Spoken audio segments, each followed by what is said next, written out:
Alright, bit of an opportunistic one this time, and it is 5 Huskies, and we do the bog standard combine blobfish on turn 7, which then enables the immediate level 2 tier 5, which is completely busted, but is still in the game for some reason anyway.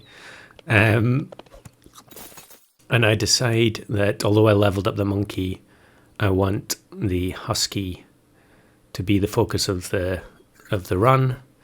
I think this pack was set up to try and do something else, and I didn't get what I was looking for, so just try and salvage it with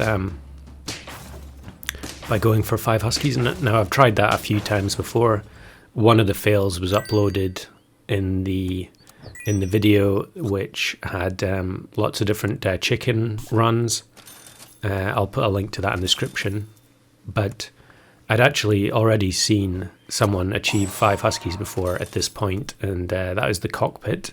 So I'll also put a link to his video, and his is quite different to mine because I think his run ends up going very, very late. So he ends up with a lot of like 50-50 Huskies, which is not the case here, but it's always nice to see that runs can be completed in different ways.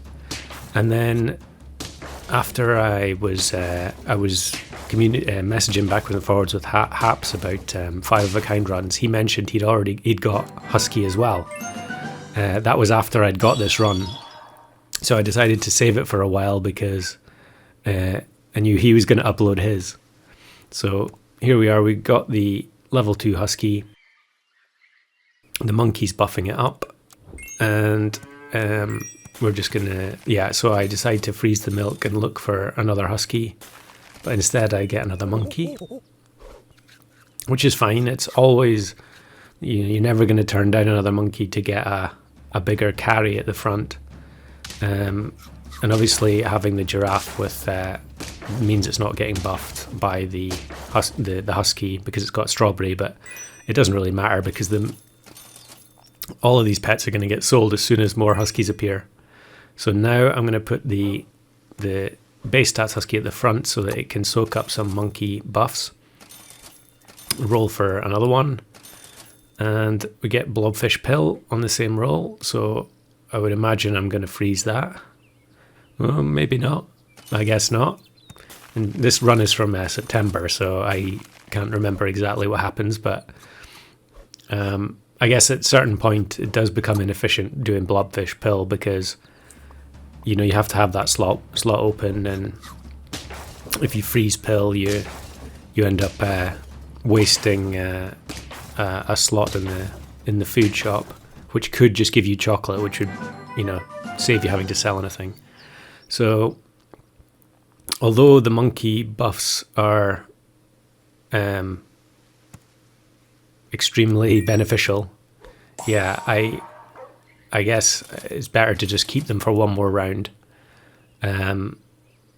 Maybe I'm thinking about selling that extra monkey, but instead we're just gonna go with another round of monkey scaling. It's +6, +9, I think, so it's just too much to turn down. And luckily go against a team that also has no equipment. Obviously that's the big downside with Husky. But thankfully we're on 7 hearts. So that means although I'm going to be putting in some very weak Huskies, and although the scaling is nice, but although I'm putting in some weak Huskies, I've got 2 chances or 3 chances to win. Now here I was obviously hoping to lose or draw because I've only got 4. And this is a pre-update video, obviously, since it was from September, so we go against the completely busted white tiger, which gives the walrus level 3 and everything gets peanuts, so we had no protection against that. I think they had high enough attack that it wouldn't matter anyway. So at this point, because the original Husky is so close to 50-50, I give it lemon, and I'll save a stake just in case we lose the next round. But spoilers, we're not going to lose. And yeah, this team is absolutely insane. I mean, just pause the video for a second and take a look at it. It had Walrus at the back and Tapir copying the Walrus to give the Walrus peanuts. Honestly, I have no idea what that was about, but thank you very much for donating the 5 of a kind Husky win.